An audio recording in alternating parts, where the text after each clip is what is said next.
mort pour le péché du monde entier, c'est un fait absolu. Tu peux être multimilliardaire mais pauvre. Sans Jésus-Christ, ce que tu as ne vaut rien. C'est tous ceux-là qui n'ont pas cette richesse appelée Jésus. Alors il leur dit, l'Esprit du Seigneur est sur moi. Il m'a oint pour vous enrichir. Et la Bible dit de riche qu'il était, il s'est fait pauvre pour que nous soyons enrichis. Bien-aimé, comprends une chose. Donne ta vie à Jésus-Christ et deviens riche. Est-ce que quelqu'un m'entend pour dire Amen?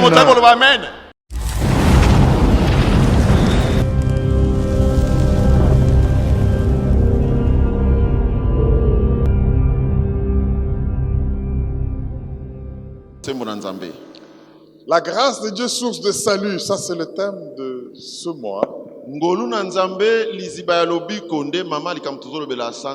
Pour tous les hommes. Et pendant ce mois, nous avons parlé essentiellement de cette grâce dans la vie d'un homme rejeté.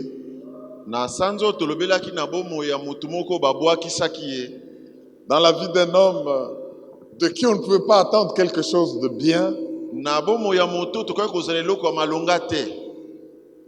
Et quand on parle de cet homme dans le Nouveau Testament, je le trouve dans Hébreux chapitre 11 verset 32. Chapitre 32, chapitre 11 verset 32.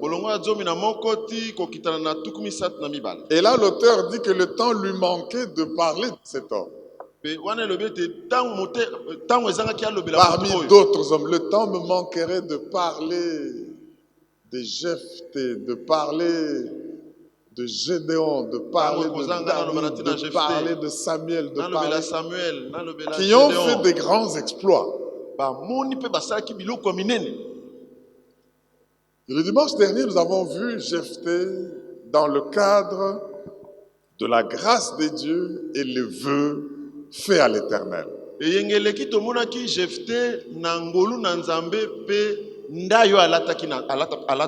Nous avons compris que Dieu ne nous fait pas beaucoup de bien juste parce que nous lui faisons des actes, des vœux où nous nous engageons à faire des sacrifices. Mais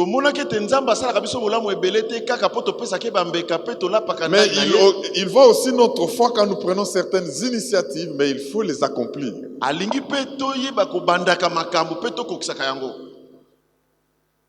Alors, l'Esprit nous a convaincus de parler aujourd'hui de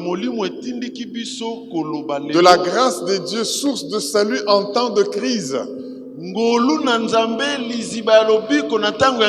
on peut acclamer la parole de Dieu. La grâce de Dieu, source de salut en temps de crise. Nous avons vu Jephthé. Laissez-moi vous rappeler qui il est encore une fois. Un fils de prostituée. Rejeté par les siens, par ses frères. Et il a commencé à errer, à vivre la vie du dehors avec les gens qui ne valent rien.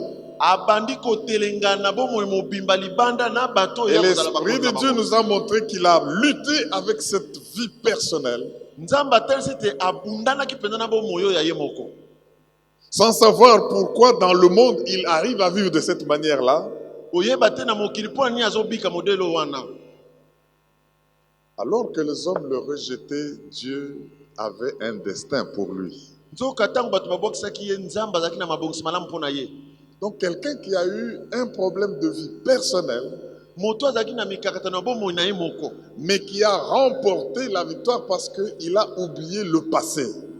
Il n'a pas laissé son passé venir sur lui et le tourmenter.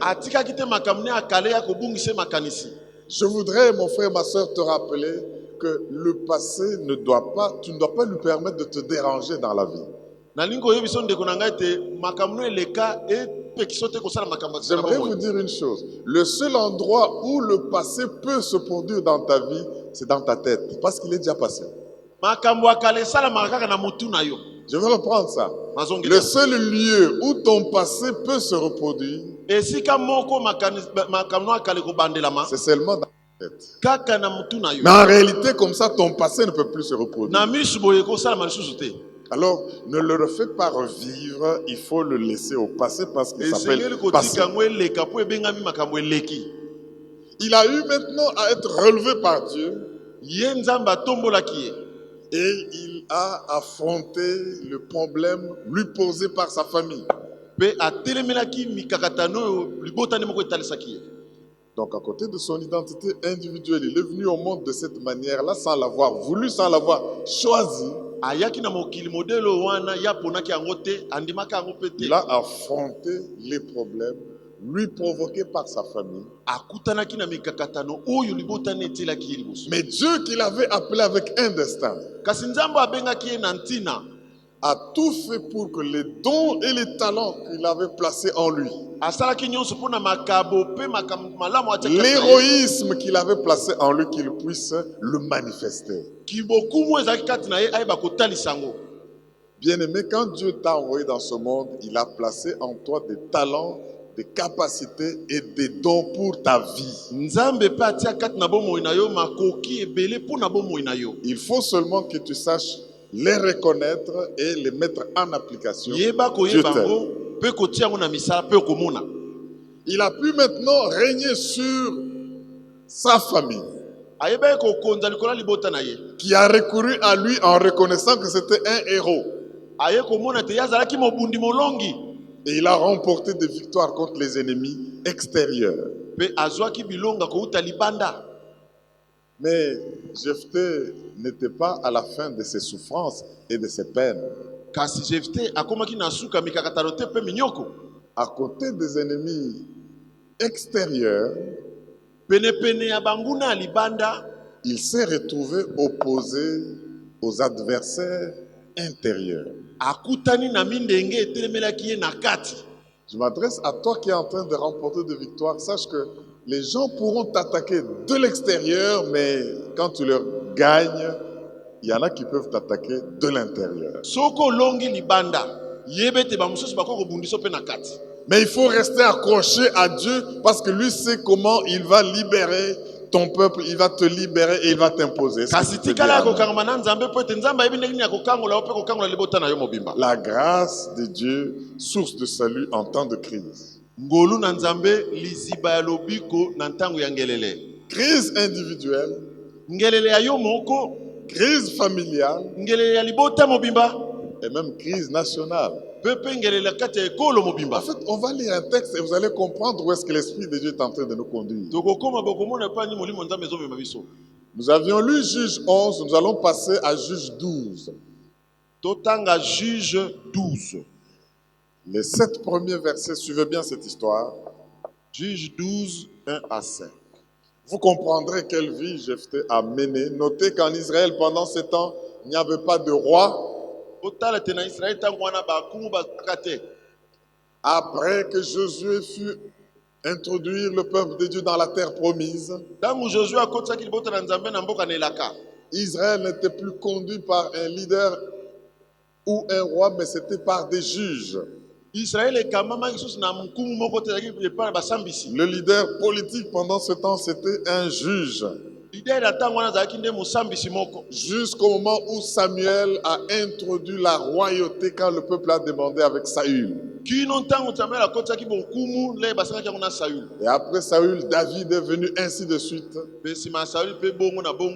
Mais la période et l'époque où nous vivons, Israël est conduit par des juges.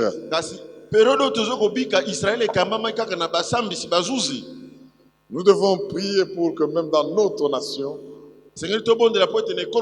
au niveau de toutes les institutions, qu'on ait de bons juges, de bons exécutifs et de bons législateurs. Est-ce que tu peux dire Amen? Amen. Juge 12, 1 à 7. La Bible dit ceci. Les hommes d'Éphraïm Ça sont les Israélites, hein, c'est la famille d'un des enfants de Joseph. Les hommes d'Éphraïm se rassemblèrent, partirent pour le nord et dirent à Jephthé: pourquoi es-tu allé combattre les fils d'Ammon sans nous avoir appelés à marcher avec toi? Pourquoi? Nous voulons incendier ta maison et te brûler avec elle. Jephthé leur répondit: nous avons eu de grandes contestations, moi et mon peuple, avec les fils d'Ammon.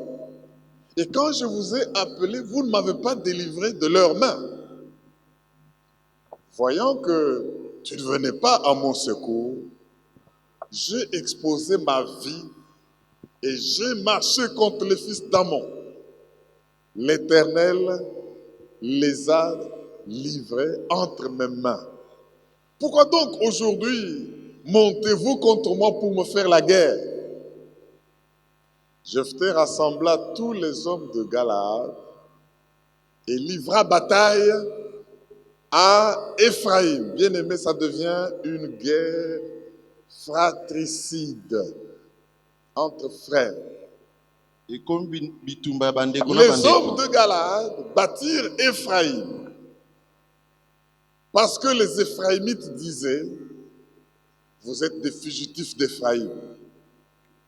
Galaad est au milieu d'Éphraïm, au milieu de Manassé. Galaad s'empara de Gué de Jourdain du côté d'Éphraïm. Et quand l'un des fuyards d'Éphraïm disait: laissez-moi passer, les hommes de Galaad lui demandaient: es-tu Éphraïmite? Il répondait: non. Il lui disait alors: eh bien, dis Siboleth. Et il disait Siboleth, car il ne pouvait pas bien prononcer. Sur quoi les hommes de Galaad le saisissaient et l'égorgeaient près du gué du Jourdain. Il périt en ce temps-là 42 000 hommes d'Éphraïm. C'est plus de la moitié du stade de martyrs. Jephthé fut juge en Israël pendant 6 ans. Puis Jephthé le Galaadite mourut et fut enterré dans l'une des villes de Galaad. Est-ce qu'on peut acclamer la parole de Dieu?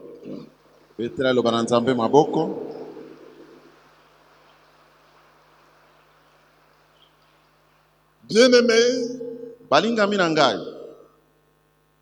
nous voyons ici Jephthé confronté à une crise nationale.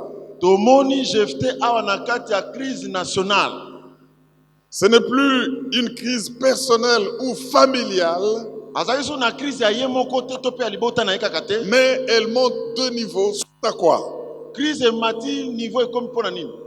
Suite à l'orgueil des uns, à la jalousie et à la cupidité des autres, et une rébellion s'est fait manifester, bien-aimé. Et nous voyons une guerre civile avoir lieu en Israël.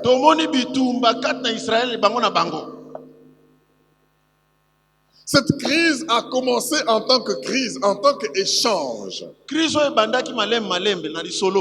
Pourquoi tu as fait ceci? Pourquoi tu n'as pas fait cela? Non, moi j'ai fait ceci. Quand je vous ai appelé, vous n'êtes pas venu. Pourquoi es-tu allé seul combattre sans nous? Non, mais quand je vous ai appelé, vous n'avez pas répondu. Et, bien aimé, pourquoi ce genre de choses? Ephraïm mobilise contre ses frères de Galaad. Juste parce qu'il veut, par envie, il se dit, ces gens-là ont eu le butin, je dois aussi avoir part à ce butin. Ces gens-là ont remporté la victoire, moi aussi je dois jouir de la gloire du fait d'avoir remporté la victoire. Et ils sont allés là-bas commençant à les ridiculiser. Un peu comme dans une nation, certaines tribus peuvent vouloir humilier d'autres. Vous là, les Galadites, vous êtes les fugitifs d'Ephraïm. En fait, il y a une partie du peuple de Dieu qui vivait d'un côté de la rive du Jourdain. Et une autre partie des tribus qui vivaient en pleine terre promise. Et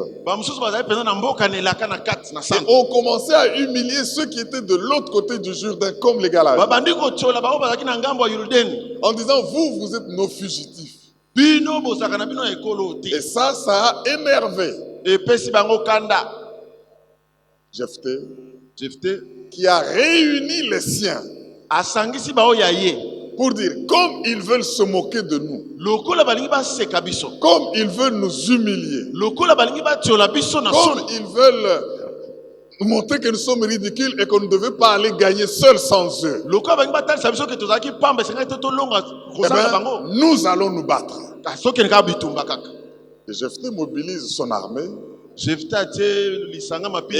en déroute ses frères Ephraïmites. Au point de recourir, parce qu'il y en avait maintenant qui fouillaient bien aimés,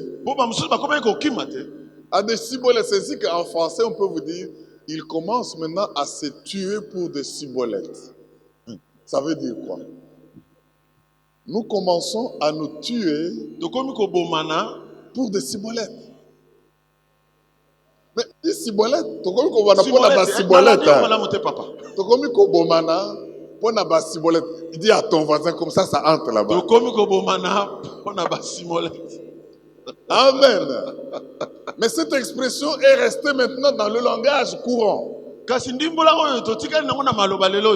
Mais c'est tiré de cet incident de Jephthé. Donc, vous arrivez là-bas pour savoir peut-être que vous êtes de tel coin, afin de vous tuer.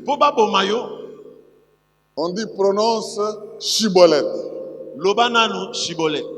On sait que vous ne saurez pas prononcer Shiboleth. Vous dites Shiboleth. Ah, voilà. On va et on vous égorge. Prononcez 10h10. Vous dites Jizer Jiz. Et dès que vous dites ça, on sait que lui là, il est de là. Et on vous égorge. Prononcez consultation. Consultation. Oh, on nous appelle à la consultation. Moi, on ne m'a pas appelé. Ok. Là, on sait vite voir. Celui-là, vous êtes des frères. Mes frères et sœurs dans le Seigneur, ne nous tuons pas pour des chibolettes. Ou parce que nous ne parlons pas de même manière. Alléluia. Gloire à l'agneau de Dieu. Amen. Et la Bible nous montre ici une guerre qui fait passer 42 000 personnes. Des frères. Juste parce que vous êtes allés à la guerre combattre l'extérieur sans nous. Mes frères dans le Seigneur, j'aimerais vous dire une chose. Les Ephraïmites n'en sont pas à leur premier forfait. J'aimerais vous lire un texte au chapitre 8 où ils ont fait la même chose à un autre juge. Lisons Juge chapitre 8, les 3 premiers versets. Juge 8, 1 à 3. Pour voir que le tribalisme c'est mauvais. Le régionalisme c'est mauvais. On peut faire couler le sang inutilement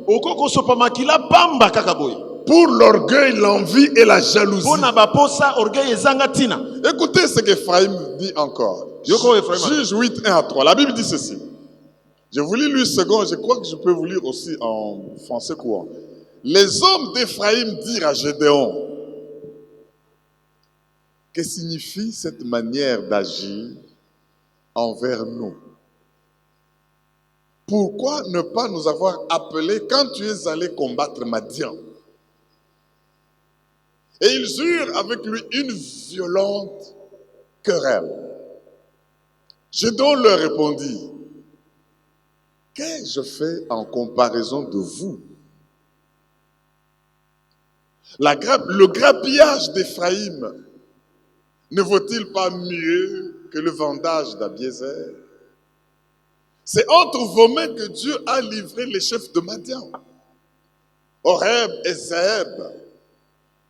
Qu'ai-je donc pu faire en comparaison de vous? Lorsqu'il eut ainsi parlé, leur colère contre lui s'apaisa. Laissez-moi vous lire en français courant que vous compreniez un peu quelle est la stratégie que Gédéon a utilisée pour apaiser et ne pas verser dans une guerre civile, comme avec Jephthé. Français courant, Juge 8, 1 à 3. Les hommes d'Éphraïm dirent à Gédéon, pourquoi nous as-tu traités de la sorte? Pourquoi ne nous as-tu pas appelés en renfort lorsque tu es allé combattre les Madianites? Et ils s'en prirent violemment à lui. Mais Gédéon leur répondit, que représentent mes exploits en comparaison des vôtres? Votre intervention, gens d'Éphraïm, même limitée, n'a-t-elle pas plus de valeur que le succès obtenu par mon propre clan, le clan d'Abiézer? C'est à vous que Dieu a livré les chefs madianites, Horeb et Zéb. Je n'ai rien réussi de comparable. Cette réponse de Gédéon calma la colère d'Éphraïmites. Est-ce qu'on peut dire Amen? Amen. Bien-aimés, ici, Balingami awa. nous avons deux types de personnes au tempérament différent. Tozana lolenge mi bale ya batu ba senti na ndenga kosala na bango. Gédéon agit de manière différente à Jephthé. Gédéon azana esalelo ekeseni na ndenge ya Jephthé. Dans les mêmes circonstances. Na makambo moko ekomelaka ba. Devant les mêmes orgueilleux. Liboso ya batu ya motema ekenze wana. Les Ephraimites viennent dire, comment nous as-tu traités comme ça? Tu vas combattre sans nous.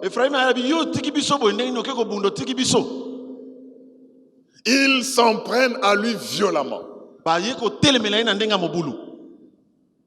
Mais j'admire la sagesse de Gédéon. Il utilise des paroles douces. Il leur dit non. Au fait, c'est vous qui avez fait un grand exploit. Non, Ce que moi j'ai fait n'est pas à comparer aux victoires que vous avez eues. Dieu vous a livré le roi Zeb. Dieu vous a livré celui-là. Mais je ne suis rien. Mais c'est vous qui... Alors ils se sont sentis flattés. Et se sont apaisés. Mais quand vous arrivez devant un homme pas diplomate comme Jephthé, un ex-Chégué, il a vécu sur la rue, il a vécu les gens moins que rien. Il vous appelle, venez au secours, nous sommes menacés, vous ne venez pas. Et puis vous venez lui dire, pourquoi vous nous avez... Il dit, on va se battre.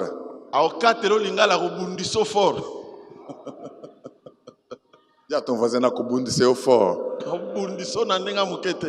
Alléluia. Amen. Quelle est l'attitude que nous pouvons conseiller au peuple de Dieu? D'abord, parlons d'Ephraïm. L'orgueil, ce n'est pas bon. Tout le bélanan Ephraim, orgueil eza malamu te. La jalousie, l'envie n'est pas bonne. Lukunya bilula lula mabe. Tu apprends que tes frères ont remporté des victoires, même s'ils ont eu des butins. Où est le problème? Oyoki samke bandeko no balongi bazwi bilonga. Problème eza wa. Et vous avez la jalousie, l'envie, l'orgueil de vouloir aller les attaquer. Yo komo te mabe okeneka kobundisa bango. Ils croyaient que comme ils avaient fait du temps de Gédéon, Akansi nenga saka na tango ya Gédéon. Jephthé va s'humilier et puis il va les flatter en disant c'est vous les plus forts. Jephthé kotika kaka ndengo na akotia na se. Non, Dieu n'aime pas l'orgueil. Nzamba linga orgueil te.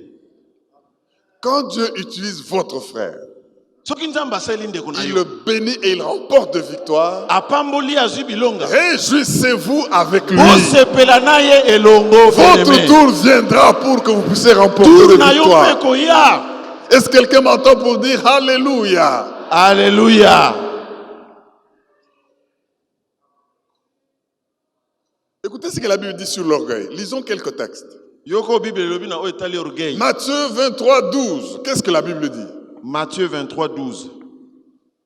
Matthieu chapitre 23, verset 12. La Bible dit ceci. Quiconque s'élèvera sera abaissé. Et quiconque s'abaissera sera élevé. Est-ce qu'on peut dire Amen? Amen. Quand vous vous élevez, vous jouez le rôle de Dieu. C'est Dieu qui doit élever. Et quand vous voulez jouer le rôle de Dieu en vous élevant, Dieu jouera votre rôle en vous abaissant. Parce que c'est vous qui devez vous abaisser. Vous devez vous abaisser pour que lui vous élève. Mais Ephraïm est venu pour montrer que c'est moi. Et qu'avant d'aller faire des guerres, avant d'aller faire des diplomaties, avant d'aller faire quoi que ce soit, il faut m'informer, il faut m'appeler. Non. Romains chapitre 12, verset 16. Nous voulons montrer par là que Dieu n'aime pas l'orgueil. Romains 12, 16, la Bible dit, ayez les mêmes sentiments, Alléluia, les uns envers les autres. N'aspirez pas à ce qui est élevé, mais laissez-vous attirer par ce qui est humble. Amen. Ne soyez point sages à vos propres yeux. Quelqu'un m'entend pour dire Amen. Amen. 1 Jean 2, 15 à 16. Nous lisons ceci pour que la parole de Dieu nous imbibe et que nous puissions être trempés en elle et que nous puissions éviter l'orgueil qui peut mener à des guerres civiles. 1 Jean 2, 15 à 16, la Bible dit, n'aimez point le monde, ni les choses qui sont dans le monde. Si quelqu'un aime le monde, l'amour du Père n'est point en lui, car tout ce qui est dans le monde, la convoitise de la chair, la convoitise des yeux et l'orgueil de la vie ne vient point du Père, mais vient du monde. Est-ce que vous pouvez dire Amen à la parole de Dieu? Amen. Mes frères et sœurs, Ephraïm a agi par jalousie, par envie, par convoitise, par orgueil. Et voilà le sort qui lui a été réservé. Je voudrais, avant de terminer, lire encore un ou deux petits textes.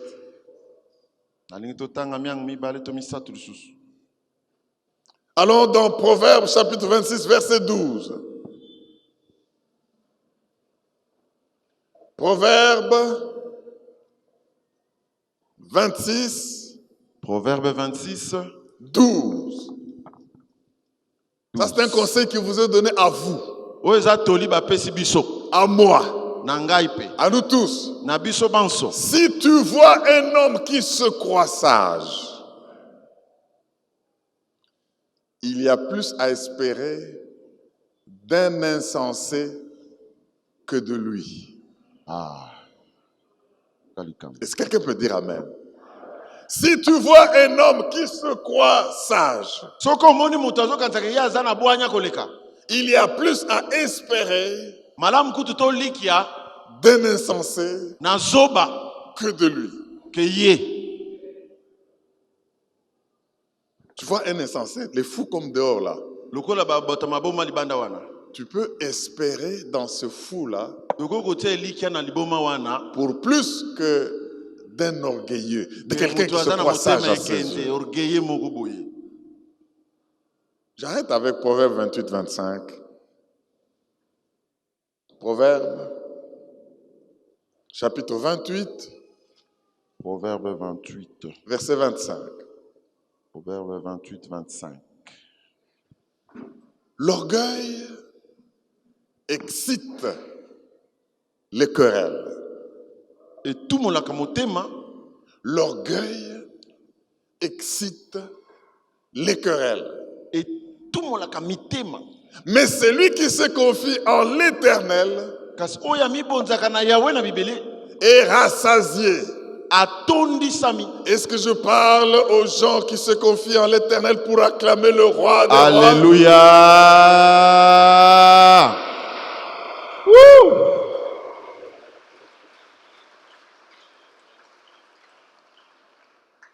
Là, nous avons regardé l'aspect éphraïmite, les orgueilleux, pour ce conseil que Dieu voudrait nous accorder aujourd'hui. Totali ndimbola lolenge ya Ephraim pona bato mitema mabe mitema makasi.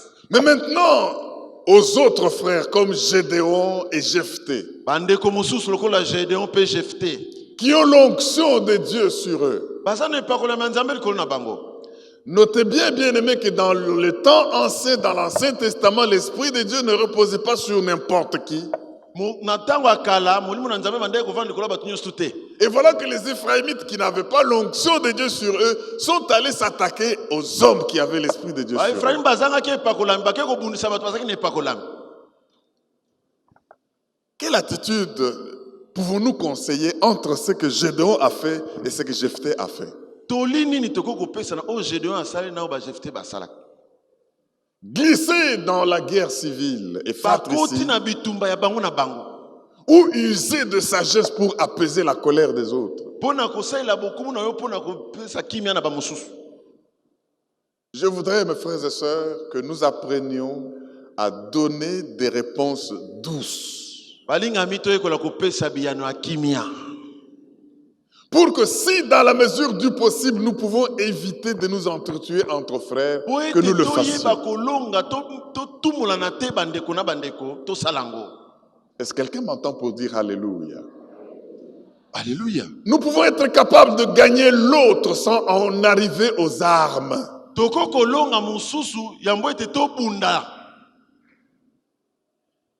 Et c'est pour cela qu'il faut recourir à la sagesse de Dieu. Et nous venons de voir, et le titre du message que Dieu nous donne aujourd'hui, c'est que la grâce est une source de salut en temps de crise.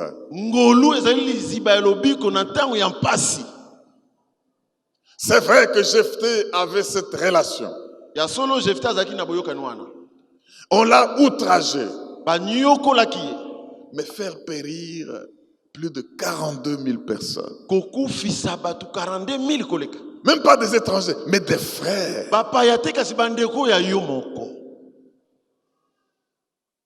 Vous savez ce que Proverbe nous dit? Proverbe 15, verset 1. Proverbe 15, 1. Proverbe chapitre 15. Proverbe 15. Le verset 1er. La Bible dit ceci. Bible lobi boy. Une réponse douce calme la fureur. Amen. Mais une parole dure Maloba makasi excite la colère. et piaka kanda.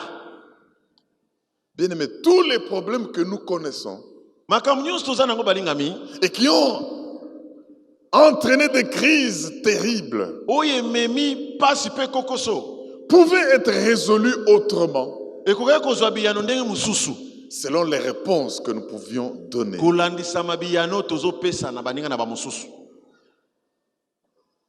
Mes frères et sœurs, les querelles, les guerres, les atrocités ont des conséquences désastreuses. Et il n'y a rien, bien aimé, de plus amer qu'une dispute qui oppose des frères.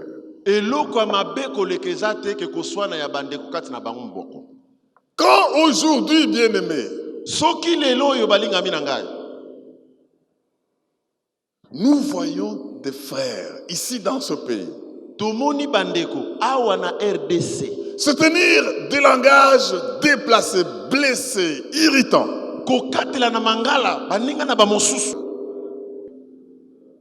Cela n'est pas bon. Avant, c'était même parmi les païens, ceux qui sont dits dehors qu'on peut traiter qui ne connaissent pas Dieu. Mais aujourd'hui, on entend même du haut de la chair des incitations à des actes qu'on ne peut pas admettre entre frères. Vous savez, une guerre, on sait comment elle commence. Mais on ne sait pas comment elle se termine. Assez d'avoir versé le sang des innocents. Et que la sagesse et la grâce de Dieu nous entraînent à traiter nos crises comme il faut. Vous savez, bien-aimés, ce message n'est pas celui que j'avais envie de donner aujourd'hui à la fin du mois. Mais vers les petites heures du matin, je reçois cette vision qui me hante et qui me couvre.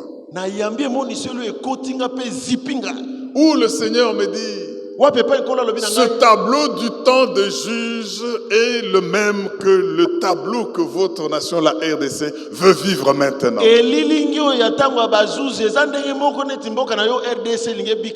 La situation que vous voyez du temps de Jephthé, du temps des juges, s'apparente à ce que la RDC, votre pays, est en train de vivre maintenant. Si l'on y prend garde, le pire peut arriver à la nation. Le grand bain de sang peut couler. Le grand bain de sang peut couler par des ennemis tant extérieurs qu'intérieurs. Parle en tant que mon serviteur à mon peuple, à la nation. Dieu a une solution pour la crise actuelle. Il y a un besoin impérieux de lancer un pacte de paix et de procéder à la cure d'âme de cette nation. Lancer un pacte de paix et procéder à la cure d'âme de cette nation. La nation est souillée. La nation est chargée. Depuis les temps immémoriaux, cette nation a connu des choses. Elle est surchargée et a besoin d'un nettoyage. Tout ce que vous êtes en train de voir maintenant, ce sont les effets dont la cause est spirituelle. Il y a risque que des frères s'empoignent et se tuent. Si la sagesse arrive à manquer, et Dieu me dit de vous dire, ma grâce est sur cette nation. Et servez-vous de cette grâce pour les temps de crise. Pour que vous ne puissiez pas vous tromper de cible. Pour que vous ne puissiez pas vous tromper d'ennemis. Et que certains par leur orgueil, leur envie, leur jalousie me disent Église. Pourquoi voulez-vous restaurer la nation sans nous? Nous devons aussi faire partie. Pourquoi avez-vous appelé les uns et pas nous? Nous devons aussi faire partie. Sinon, nous allons vous court-circuiter. Et que les autres disent, l'onction de l'Éternel est sur moi. Je vais vous faire la guerre. Et voilà quelle est la fin de cette guerre. Mes frères et sœurs, Dieu s'est levé pour dire, la solution pour la restauration de cette nation ne vient pas des hommes. Elle vient de moi. Il faut que la nation ait sa conscience lavée et purifiée. Il faut que la nation ait sa conscience restaurée. Le moi collectif. Le moi collectif de cette nation doit être travaillé. Et il faut que la nation soit gardée et préservée devant Dieu. Nous devons la préserver de toute souillure. Les souillures de nos guerres intestines. Les souillures de nos guerres tribales. Les souillures de nos guerres régionales. Dieu a fixé les bornes pour chaque nation. Et personne ne peut les déplacer impunément. Personne ne peut les couper impunément. La gloire de Dieu se lève maintenant. Alléluia. Et il veut que ces enfants qui comprennent ce message, alléluia, puissent être utilisés dans toutes les institutions. Amen. Tenez-nous debout, bien-aimés. Tournons-nous vers le palais du peuple. À côté du palais du peuple, il y a un bâtiment du gouvernement. C'est déjà là deux grandes institutions. Alléluia. Et nous allons invoquer les juges comme du temps de Gédéon. Il se passe des choses pendant ce moment de transition. On parle de bureau d'âge ou de bureau provisoire et tout cela. Église imposée que ce qui va venir soit de Dieu. Imposer que le gouvernement qui vient soit de Dieu. Imposer que les tiraillements entre les humains puissent s'arrêter. Les jalousies et les crises puissent s'arrêter. Nous ne voulons plus voir le sang couler. Parle maintenant si tu crois à la grâce de Dieu. La grâce de Dieu pour des temps de crise. Prends ce temps pour glorifier le roi des rois. Au nom puissant de Jésus-Christ, nous déclarons que la RDC appartient à Jésus-Christ. Au nom puissant de Jésus, nous déclarons que dès cet instant, la RDC appartient à Christ et qu'elle va connaître une cure d'âme et que dans toutes les institutions, les enfants de Dieu soient imposés. Au nom puissant de Jésus-Christ, la victoire appartient à l'Éternel et la RDC appartient à l'Éternel. Que ce soit au Parlement, que ce soit au gouvernement, que ce soit dans tout ce qui va se faire, Dieu impose ses enfants, Dieu impose son peuple. Et cela est accompli au nom de Jésus. Je dis que cela est accompli au nom de Jésus. Acclame le roi des rois. Acclame le Dieu vivant. Alléluia. Acclame le Dieu puissant. Alléluia. Alléluia. Yes. Bien-aimé dans le Seigneur.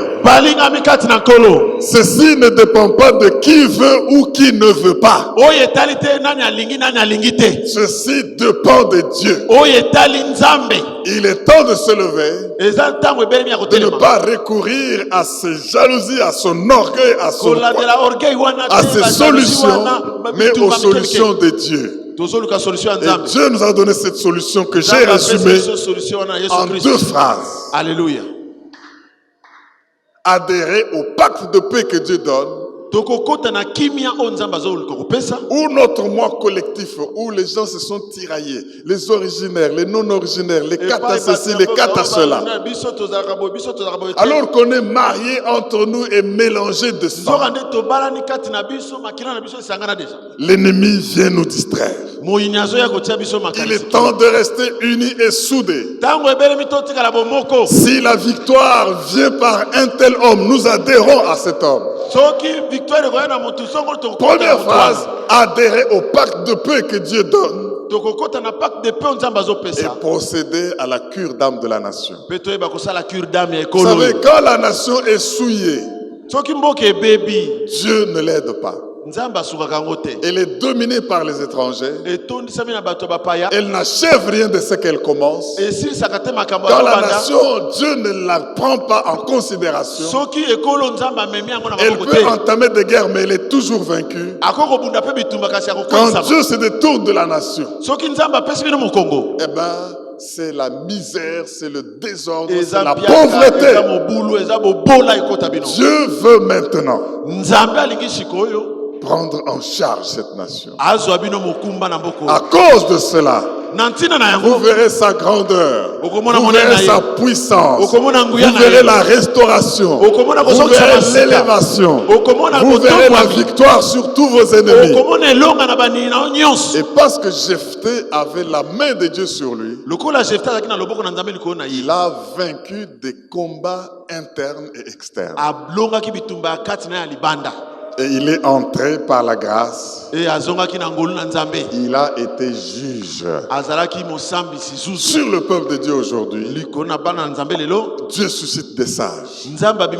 Dieu suscite des hommes humbles. Mais dont il va se servir pour que quand la victoire viendra, on dise c'est l'Éternel. Ce n'est pas moi. C'est l'Éternel.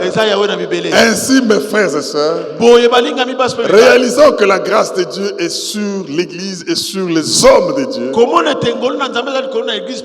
Nos institutions ne seront plus les mêmes.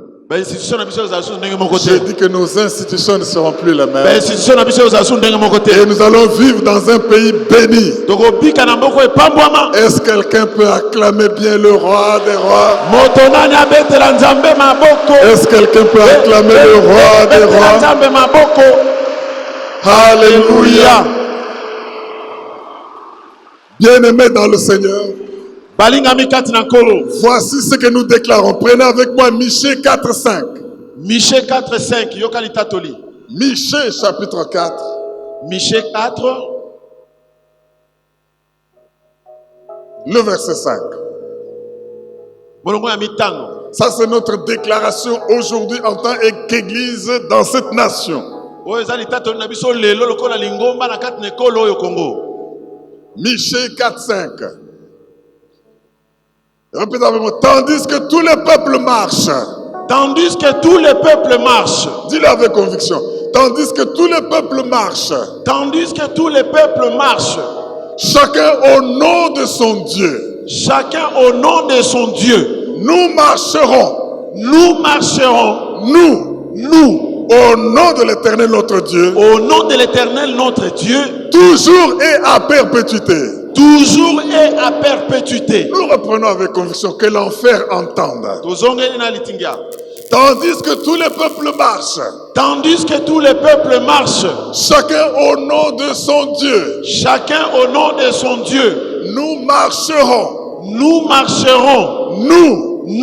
Au nom de l'Éternel. Au nom de l'Éternel. Notre Dieu. Notre Dieu. A toujours. Et à perpétuité. Et à perpétuité. Oh, mais que celui qui marche avec Dieu acclame bien le joie de Dieu. Alléluia. Alléluia. Alléluia. Alléluia. À toujours et à perpétuité. À toujours et à perpétuité. Au nom de Jésus.